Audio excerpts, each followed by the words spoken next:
رسول اللہ صلی اللہ علیہ وسلم نے فرمایا، سچ بولو اس لیے کہ سچ نیکی کی طرف رہنمائی کرتا ہے اور نیکی جنت کی طرف رہنمائی کرتی ہے۔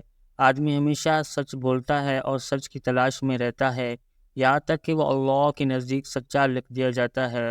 اور جھوٹ سے بچو، اس لیے کہ جھوٹ گناہ کی طرف رہنمائی کرتا ہے اور گناہ جہنم میں لے جاتا ہے۔ آدمی ہمیشہ جھوٹ بولتا ہے اور جھوٹ کی تلاش میں رہتا ہے، یہاں تک کہ اللہ کے نزدیک جھوٹا لکھ دیا جاتا ہے۔ سنن ترمذی حدیث نمبر 1971۔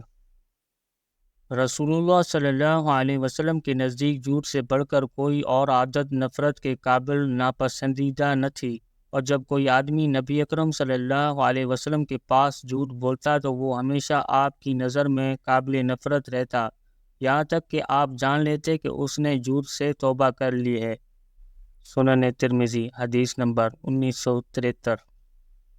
رسول اللہ صلی اللہ علیہ وسلم نے فرمایا، تم میں سب سے بہتر وہ لوگ ہیں جو اخلاق میں بہتر ہیں۔ نبی اکرم صلی اللہ علیہ وسلم بے حیا اور بد زبان نہیں تھے۔ سنن ترمذی حدیث نمبر 1975۔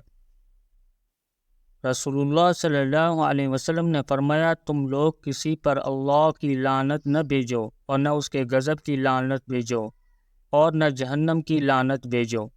سنن ترمذی حدیث نمبر 1976۔